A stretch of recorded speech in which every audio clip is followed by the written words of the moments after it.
Hi, I'm Kristin, and welcome back to Create, Share, Inspire podcast. This is episode 514, and we are live in Southwest Florida in my studio. If you are watching live, please say hello. And if you watch the recorded version, please also feel welcome to say hello and ask me any questions.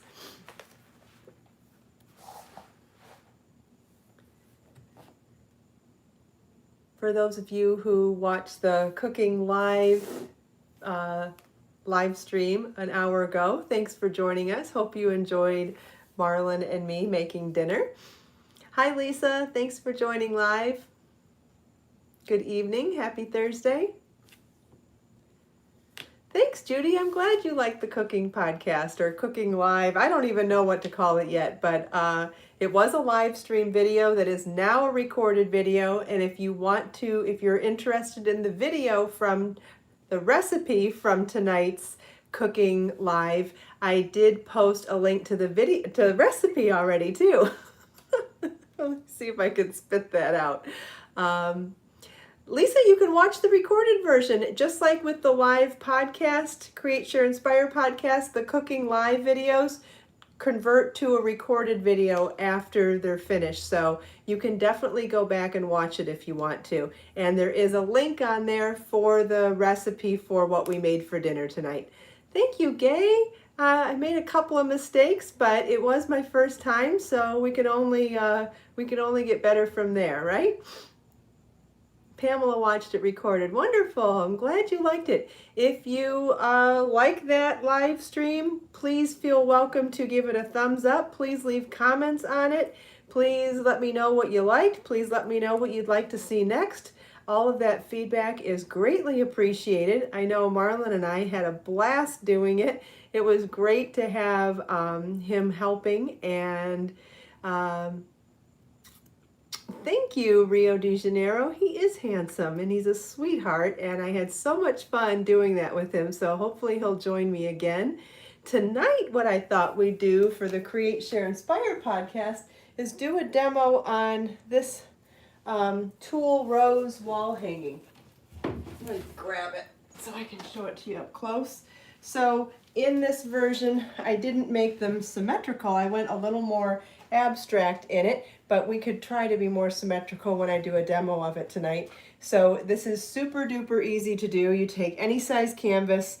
We're going to use some tulle, Tulle fabric. We're going to use some construction adhesive, and we're going to use some studs. These are little metallic studs that I put on the side of it. I'll set it here so you can see a better view of it while we're working on our sample tonight. And for the sample, I'm going to use an 8x10 canvas because I figured, you don't have to do a super big one to do it. It would be cute in any size. You could probably do it to replicate a dozen roses doing this size, and wouldn't that be cute? So what I'm using is a bolt of tulle fabric that's already folded in half, but I'll be unfolding it and I'll show you that in a minute. I'm using tulle, I'm using fabric scissors, I'm using construction adhesive, because this is what's worked best for me over the years for doing this type of craft. It dries well, but it doesn't dry immediately, so it gives me some time to fool around with the design. And this is called Power Grip. You can find it, Loctite Power Grip. You can find it at your local home, what do you call Home Depot and Lowe's? Home supply store? No. I can't remember what the type of store is, but I get it at Home Depot. You can buy it in a squeeze tube that is kind of like a gigantic tube of toothpaste, but I make a lot of this type of craft, so for me it was more cost efficient to get the caulk gun and do it this way. But if you just wanted to do one, hardware store. Thank you, Linda. Yes, that's what I meant to say. I had a feeling that my brain might be fried doing back-to-back lives from the cooking to the crafting tonight, but we'll see. And we'll hang in there and we'll get through it. And I'll do my best, of course. So I found it to be more cost efficient to do it this way, but that's only because I think I really just wanted the caulk gun as well. But anyway, that's what you're using. It's Power Grip by Loctite. And to do it in the gun, it comes like this. You cut with a pair of scissors, you cut the tip off of it, place it in here, take the cap off, and then we're going to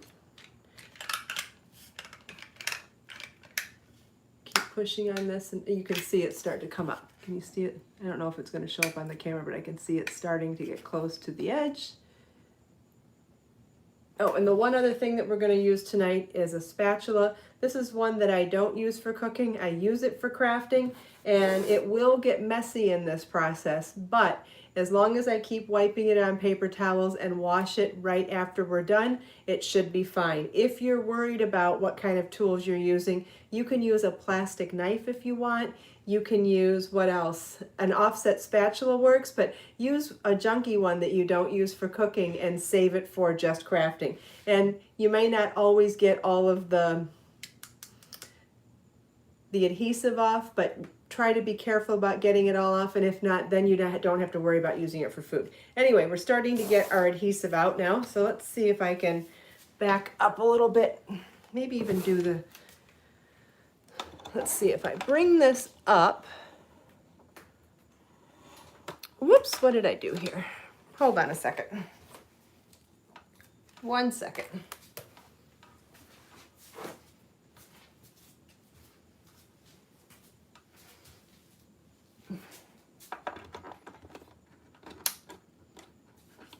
Okay, we're going to lift it up. Oops, not that one yet.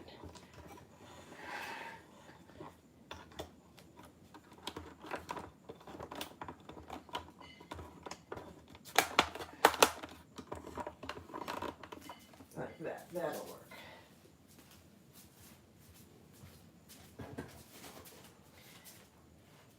Let's see, is that going to be a, yeah, that'll be a better angle for a little while.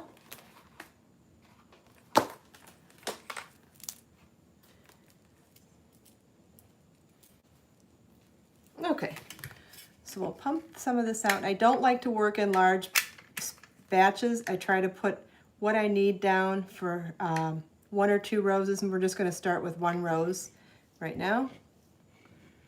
Okay, this is going to ooze out a little bit, so I'm going to put it over here on my paper towel. Grab my spatula. You want it to be a little bit thick because you want to be able to press down into it with your rose. That helps to position the tulle fabric as you're going to. Try to scrape it off. Set that down. Okay, so I've already cut a piece, didn't I? I did cut a piece, but it's missing now, so we'll just cut another piece, no problem. You end up getting into a swing of things when you're doing this. Sometimes I would do a whole bunch of strips first. Sometimes I would wait and just do them one at a time. So I'm going to cut about 3-inch strip. I'm cutting through both thicknesses.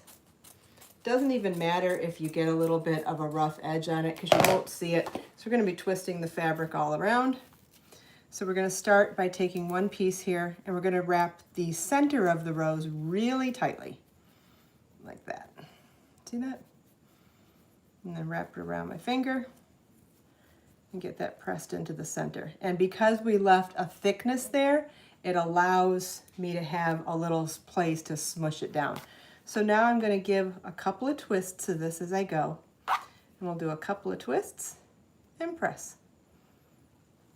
And we'll do a couple of twists. And after we do one, you're going to say, oh, it doesn't really show up that well. Well, I'm going to pick up my finished one, and you'll see if you look really closely, this is exactly what that one looks like. So up close, it looks like it's not going to turn into something, but from far away, it actually does. We might need a little more adhesive, and it's been spilling out here, so I'm just going to bring it over. Doesn't even have to be smashed in because I'll be able to do that when I get back over there with the fabric. So I'm doing a couple of twists and pressing. You don't want to do too many twists because you really like the volume of the rose too. So do a couple of twists and press down. Maybe we can scoot that in a little bit more.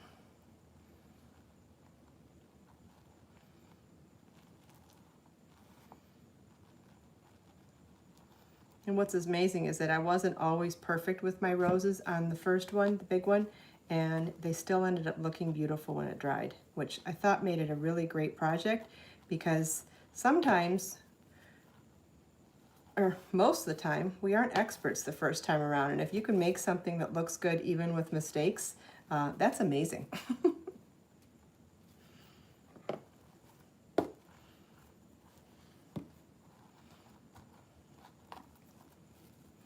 I'll do the next rose with the camera facing me so you can see me doing it, and that way I'll be able to answer your questions, but I thought it might be helpful to do the first rose with the camera facing down so you can see a closer detail of what I'm actually doing. I think both angles are helpful, actually.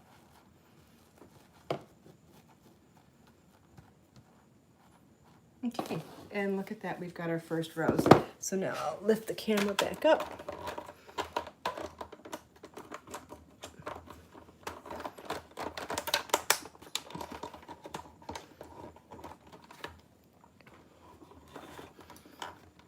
Okay, before I move on to another rose, let's see if anybody has any questions for me. A little bit more.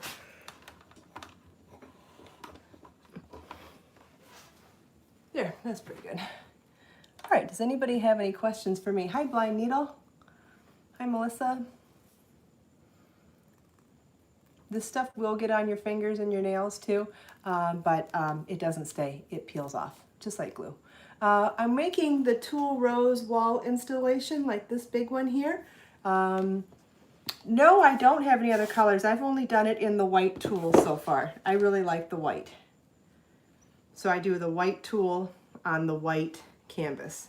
Actually, I think it's off-white tulle, but white canvas.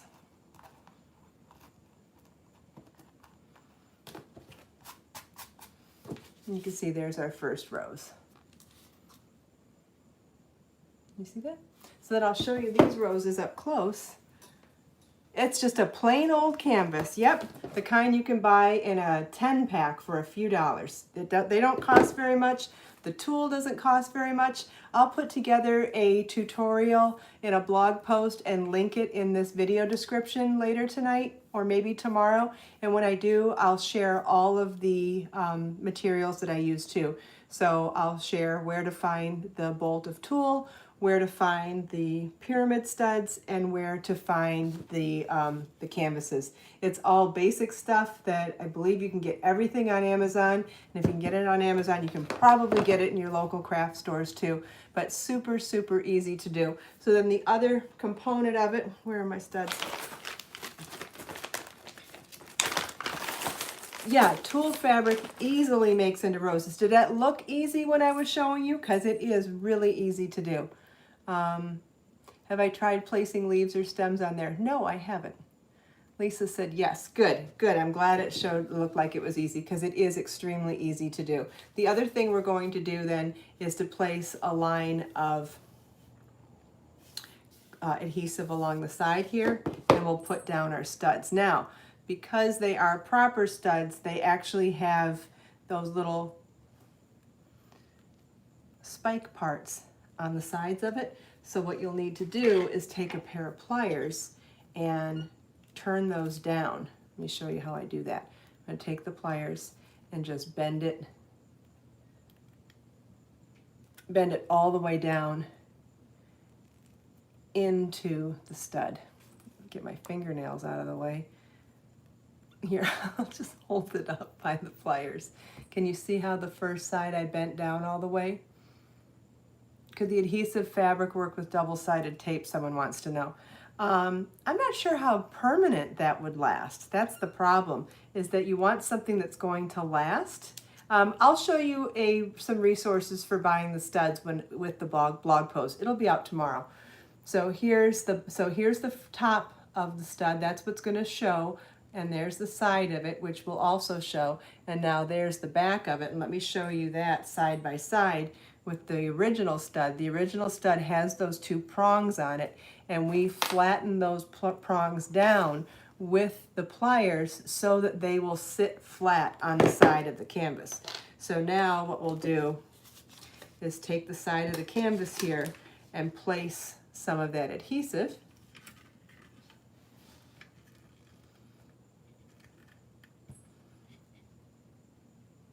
Okay. It's not as easy to do on camera as I thought it was going to be.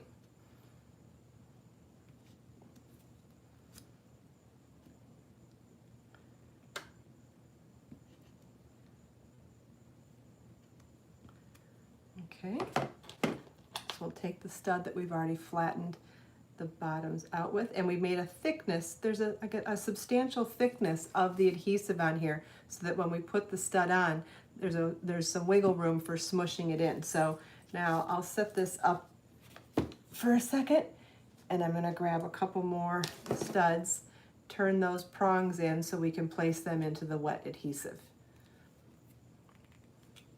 After I do that, would anybody like to see me do a second rose? Would someone like to see me do that again? The adhesive, I buy it at Home Depot, but I believe you can find it on Amazon as well, and I'll be sharing all those links when I make a blog post about this. I'll make the written tutorial for this and share all of the resources there. So now I've got a couple more of these with the flatten. Does the adhesive dry clear? No, but it dries white on a white canvas, so for all intents and purposes, it dries invisible. And there we go. We've got 3 of those studs along the side, so you can definitely see how that's. So everybody wants to see another rose. Do you want me to turn the camera back down to see the rose? Or do you want to see me working on it so you can see how my arms work on it if I just back the camera up? That would be a different angle than the way I showed the first one. But entirely up to you, so I'll wait a second and get some feedback.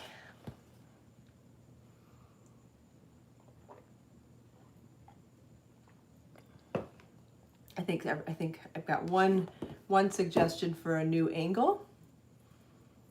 Yeah, that's what I thought. I think showing it in that way, you've seen it in 2 angles, and I think just like with anything else that you're teaching or learning, the more variety you can show, the more likely the information is to be absorbed. Okay, so there we go. This is going to be good. All right, so we'll take the adhesive again, and I'm going to put it on about the size of the rose that's already there. I should have cut my fabric first, but you'll see that it doesn't matter. The reason I chose this adhesive is because it doesn't dry super quick. It gives me a second to not only place the tool down, but reposition little parts if necessary. Did you notice how at the end of this one, I noticed a couple pieces were sitting up too far? Well, I was able to readjust them at the last minute. Okay, so let's cut another piece. And we're, like I said before, we're doing about 3 inches. It doesn't matter if it's a smooth line or jagged line. I'm not doing a really good job of being careful about cutting because you're not going to see those edges. As we're twisting these up, the raw edge will never be seen again.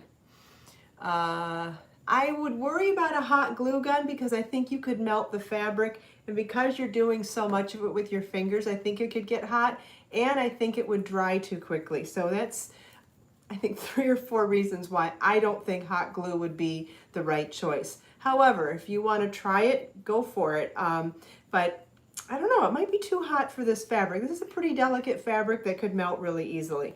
So I twisted the center really tightly, then wrapped it around my finger, and then pressed that center bit into the center. And what's nice is a rose has a tighter center than the outer leaves too. So I feel like we're really representing the flower we're trying to create by keeping that center nice and tight. It'll make the fabric more opaque too, so you'll see a darkness to it. It will have a different color than the lighter sections.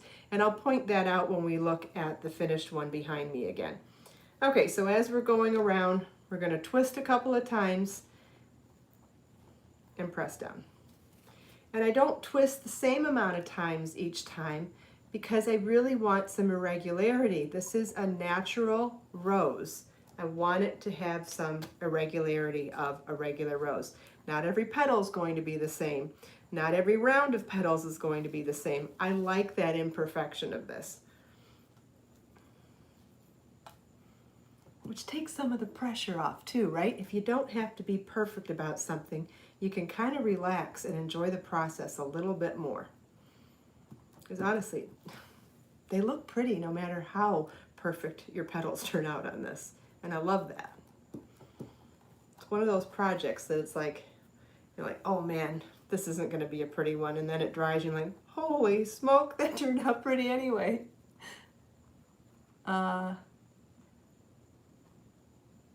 It doesn't dry shiny at all. I'll show you the finished one behind me. Everything stays matte. There's nothing shiny on here except for the studs. The canvas is matte. The glue dries matte. The tulle is matte. M-A-T-T-E. Yeah, E6000 is a great glue too, but it dries really quickly. I mean, honestly, use whatever glue you like, but I've tried a whole bunch and I find that the slowness of this glue, because it doesn't dry like super duper slow. It'll be dry in a couple of minutes here, but it's just slow enough that I'm able to do this and reposition without running out of time before it dries. So I've just found over the years that this particular adhesive works really well for the roses. Look at that, we've got 2 roses. How long does it take to completely dry? Oh, by morning, if I set it out overnight, it'll probably be dry before morning, but it's definitely dry by morning. And then I'll show you some of these up close again. You can see they're not the same size. In fact, there's some holes in there. There's some smaller ones to fill in the holes. This was not made with perfection in mind. I'm not the type of person that likes to do things with perfection. I like things to look handmade. I like things to have that human randomness to them. And if you wanted to make this more perfectly lined up, you could line up your flowers like I did here. You could make smaller roses for putting in the sections in between. You could add crystals, flat back crystals to this. You could add more studs in here. You could add dried flowers in here. You could do all sorts of things, or just add other things that are white. You could add pearls to the centers or crystals. There's all sorts of things you could do to eat up that space between the flowers. Or if you made the roses offset, they'd end up being tighter together. They can't be as tight going in straight lines here as they can be there, just because it's the nature of circles being lined up. And we're going to have these holes in there. So if you wanted to fill those up with smaller flowers, you would take a smaller piece of tulle, like maybe do a half of a piece of tulle. Does anybody want me to do a smaller flower? Or in those holes, you could add something else. You could add some leaves, maybe silk leaves or artificial leaves, more so than real, but I would do artificial plants. That would be pretty, or go into studs or beads or rhinestones. There's all sorts of ways you can mix that up as well. So I'm seeing some requests for a smaller flower, so we'll do that. So I'm going to cut the strip like I did already, but then I'll cut it in half.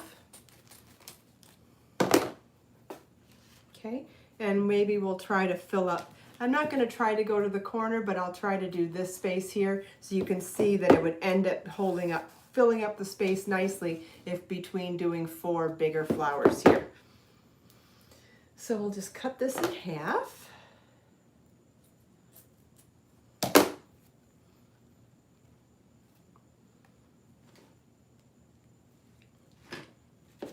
I've got plenty of adhesive that has oozed out of our tube, so we'll just place that in there.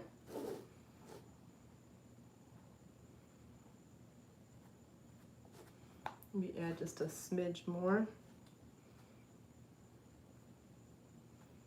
There, that might be good. Okay, so we've got our half a piece of tulle, and I put a smaller bit of glue down. I know it's hard to see, but it really is worth it to do the white on white. Can you see it at all? Maybe. Okay, so we'll start the same way again by doing, oh good, thanks Lisa. So we'll start the same way again by going super tight for the center, wrap it around our finger, and then put it into where we think the center should be of our smaller flower. Whoops.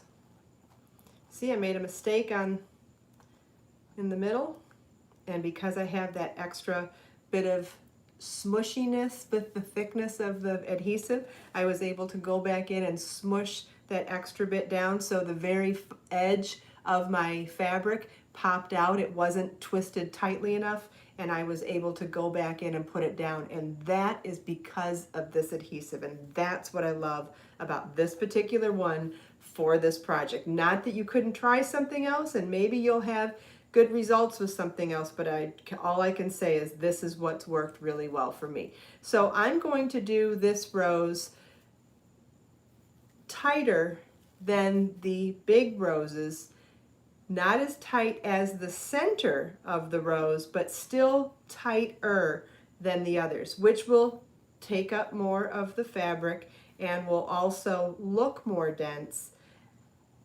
But it's kind of a nice contrast between the big fluffy flowers to see a dense one, because think about it, if these were real flowers, wouldn't a smaller one be a tighter rose that hadn't quite blossomed or bloomed yet? So because of that, I thought the smaller ones should be tighter as well. You know, I don't know about you, but don't you love Rosebud, don't you love overthinking things? And putting so much thought into the process. I mean, that's part of my favorite part about being creative, is all of those things that you add as design elements because of what you were thinking about while you were creating something. And so whether it shows up or not, at least the thought was there while you were creating it. So the little ones would be more like rosebuds, whereas the larger ones would be fully developed roses. And that's what I did on this one as well. You can see some of the tighter ones in here, and they're even smaller than that one. Like, I mean, this one here, that one's much tighter than the bigger roses around it, and that's with less fabric and with more twisting. But on those outer edges of the flowers, it is so pretty to barely twist them and let them have that raised quality. Look at how 3D this is off the canvas. So think about it. Once you put it on the wall and you see that 3D element, it's not a flat photo. It's a three-dimensional piece, and it's light, it's airy. You can see through it because it's tulle fabric, Tulle, but it's got that three-dimensional shape of all of, just like a flower would. Yay! Does anybody have any other questions?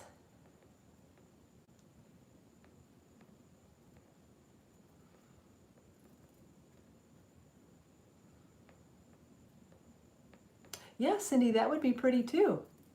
To put down a crochet motif fabric first and then put the roses on top so that it would look like the roses were coming out of a trellis. Yeah, that would be beautiful.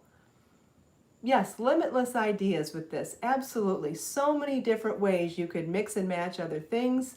Oh yeah, putting some twinkle lights down first before the roses. That'd be amazing. Yes. Yes, you could do it as the frame around an anniversary photo or a wedding photo. Yes. Yes, you could stitch on the fabric initially as well. Yes.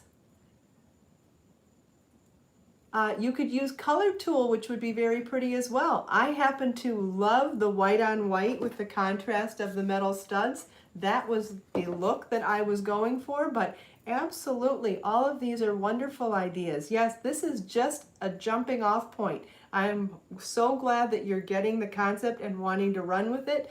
Yes, there's so many other things that you can do with this. Definitely.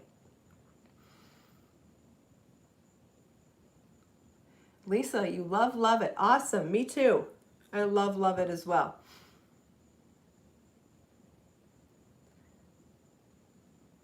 What did I mean by wiggle room? Yeah, that's funny because I use some silly words sometimes.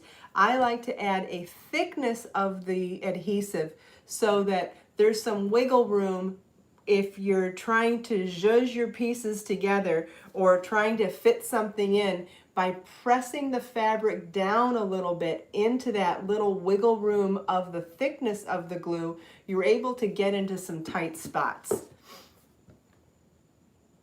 Thank you, Tammy. I'm glad you think it's beautiful and subtle. Thank you.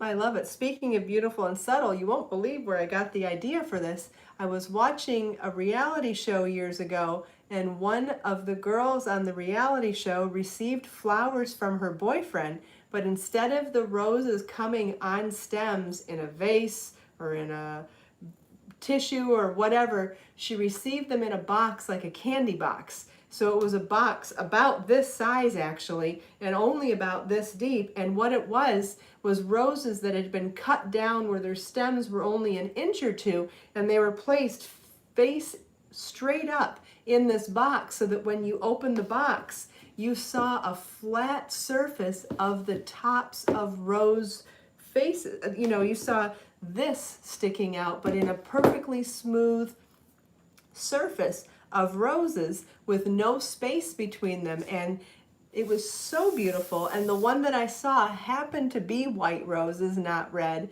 and I think that's where I developed my love for seeing this texture of tight roses on a flat surface. And so I saw that, oh gosh, years and years ago, before I ever figured out or thought about or wished to even translate it into a craft project. And then one day I was really interested in doing different types of canvas projects, canvas crafts for putting on the wall. And I remembered those flowers and I was like, oh my gosh, I know what I'm gonna do.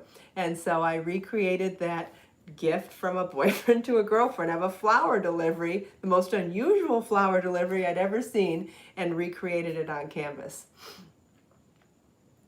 It looks like I've answered a bunch of the questions. I don't see any other questions, but I'm so glad that you all could join me tonight. I'm glad that this worked out, that I could answer questions while crafting as well.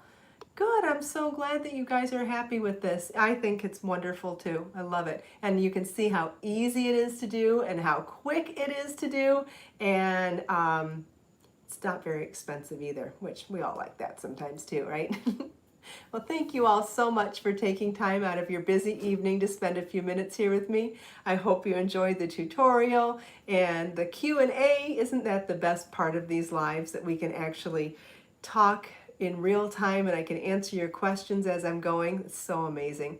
Let us make time to create, share, and inspire today and every day. Thank you all so much. Have a wonderful evening, and I'll see you tomorrow. Bye.